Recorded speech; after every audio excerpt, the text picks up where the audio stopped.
దేశవ్యాప్తంగా కరోనా ఉధృతమవుతున్న వేళ తెలంగాణలో ఇప్పటికే కరోనా కేసులు నమోదయ్యాయి. రాష్ట్ర ప్రభుత్వము కరోనా వల్ల ఇబ్బందులు పడకుండా అన్ని జనరల్ ఆసుపత్రుల్లో అలర్ట్ చేసింది. మన నిజామాబాద్ జిల్లా జనరల్ ఆసుపత్రిలో కరోనా కోసం ఎలాంటి అలర్ట్ చేశారు, ఏమేమి సదుపాయాలు కల్పిస్తున్నారనే అంశానికి సంబంధించి ఆసుపత్రి సూపరింటెండెంట్ శ్రీనివాస్ ఉన్నారు. వారు సార్ చెప్పండి, ముఖ్యంగా తెలంగాణలో కరోనా కేసులు నమోదయ్యాయి. నిజామాబాద్ జిల్లా జనరల్ ఆసుపత్రిలో కరోనా కోసం ముందస్తుగా ఎలాంటి ఏర్పాటు చేశారు?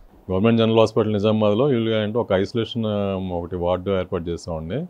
7th floorలో 20 బెడెడ్ వార్డు ఒకటి రెడీగా ఉంచాము. అందులో ఒక 10 ఫిమేల్ పేషెంట్స్కి ఒక 10 మేల్ పేషెంట్స్కి అన్ని ఆక్సిజన్ బెడ్స్, ఒక 4 వెంటిలేటర్స్ కూడా రెడీ చేసాం అవసరం అయితే కింద. ఏమైనా కొంచెము పేషెంట్స్ ఏమైనా సీరియస్ అయ్యి అడ్మిషన్ రిక్వైర్ అయ్యి ఆక్సిజన్ డిపెండెంట్గా అవసరం అవుతాయి కనుక సాచురేషన్స్ పడిపోయి ఆక్సిజన్ సాచురేషన్ పడిపోయి అవసరం అయితే కనుక వాళ్ళని అడ్మిట్ చేసుకుని అక్కడ ట్రీట్మెంట్ అందించడం జరుగుతుంది కింద.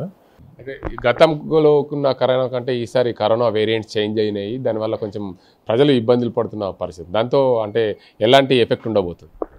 ప్రజెంట్ మన దగ్గర ఇండియాలో ఎక్కువ ఏంటంటే ఒమిక్రాన్ వేరియంట్, JN.1 వేరియంట్ నడుస్తుంది దాని కింద. సో దీంట్లో ఎక్కువ జ్వరము, జలుబు, దగ్గు, గొంతు నొప్పితో బాధపడుతున్నారు. వీళ్ళకి ఎక్కువ సెల్ఫ్ లిమిటింగ్ ఉంది. 5 to 7 daysలో తగ్గిపోవడం జరుగుతుంది దాని కింద. కాకపోతే ఏంటంటే కొంచెం ఇమ్యూనో డెఫిషియన్స్ పేషెంట్స్ కొంచెం జాగ్రత్తగా ఉండాలి. అంటే వీళ్ళగా పసిపిల్లలు కానీ, ఇన్ఫాంట్స్ 1 సంవత్సరంలో పిల్లలు కానీ, ఏమైనా వృద్ధులు కానీ, డయాబెటీస్, షుగర్తో బాధపడే వాళ్ళు కానీ, ఏమైనా క్యాన్సర్ పేషెంట్ కానీ, వీళ్ళలో ఏంటంటే వ్యాధి నిరోధక శక్తి బాగా తక్కువ ఉంటుంది. సో వీళ్ళు కొంచెము డిసీజ్ సివియారిటీ ఎక్కువ ఉండే సీరియస్ అయ్యే ప్రమాదం ఉంది. వీళ్ళు కొంచెం జాగ్రత్తగా ఉండాలి దీని కింద.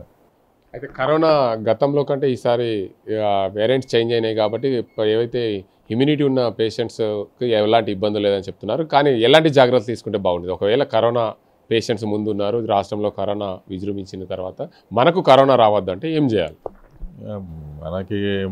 మనకి డిసీజ్లో మనకి ఏంటంటే కనుక కొంచెం ప్రివెంటివ్ మెజర్స్ తీసుకోవడం బెటర్ అండి. సో ఏంటంటే పబ్లిక్ గ్యాదరింగ్స్, మాస్ గ్యాదరింగ్స్ కొంచెం అవాయిడ్ చేయడం బెటర్. ఇది కొంచెం ఎపిడమిక్, ఇది ఎండమిక్ కింద కన్వర్ట్ అవుతుంది ఇది తగ్గేదాకా. అదే టైంలో ఏంటంటే కనుక కొంచెము షేక్ హ్యాండ్స్, కొంచెం హ్యాండ్ షేక్స్ చేయటం దీని కింద ఇలాంటివన్నీ మానేసేయాలి. మాస్కులు కంపల్సరీ వాడాలి. రెస్పిరేటరీ డ్రాప్లెట్స్ ఇన్హలేషన్ ద్వారా స్ప్రెడ్ అవుతుంది కాబట్టి మాస్కులు కంపల్సరీ వాడుకోవడం మంచిది దీని కింద. సో కొంచెము డిస్టెన్స్ మెయింటైన్ చేయటము, ఇలాంటి ప్రికాషన్స్ అన్నీ తీసుకోవడం బెటర్ కింద. శానిటైజర్ యూజ్ చేయటం, ఇలాంటివన్నీ తీసుకోవటం. ఇది వర్షాకాలం వల్ల అంటే కరోనా ఉధృతంగా అయ్యే అవకాశాలు ఉన్నాయి. కొంచెము మనకి టెంపరేచర్స్ తక్కువ ఉన్నప్పుడు కొంచెం డిసీజ్ సివియారిటీ ఎక్కువ ఉండే అవకాశం ఉంది దాని కింద. సమ్మర్లో కంటే అది న్యాచురల్ ఇది కింద. సమ్మర్లో కంటే కూడా కొంచెం వర్షాకాలంలో, చలికాలంలో కొంచెం డిసీజ్ సివియారిటీ కంటే కూడా డిసీజ్ స్ప్రెడ్ రేటు కొంచెం ఎక్కువ ఉంటుంది దాని కింద. అది ఆ విషయంలో మనం కొంచెం ప్రికాషన్స్ తీసుకోవాలి దాని కింద. మొత్తానికి చూసుకోవచ్చు, కరోనా వ్యాధి రాకుండా జాగ్రత్తలు తీసుకోవాలి. ఎందుకంటే జనసంచారం ఉన్న ప్రాంతాల్లో తిరగద్దు. ఖచ్చితంగా షేక్ హ్యాండ్స్ మాత్రం ఇవ్వకుండా జాగ్రత్త పడాలి. ఎవరితో అయినా సరే ఖచ్చితంగా మాట్లాడే ముందు తప్పనిసరిగా మాస్క్ ధరించాలి. ముందస్తు చర్యలు చేపడితే మనకు కరోనా రాకుండా ఉంటుంది. ఒకవేళ కరోనా వచ్చినా కానీ నిజామాబాద్ జిల్లా జనరల్ ఆసుపత్రిలో అన్ని ఏర్పాట్లు చేస్తాం. 20 బెడ్స్, ICU బెడ్స్ ఏర్పాటు చేస్తాం.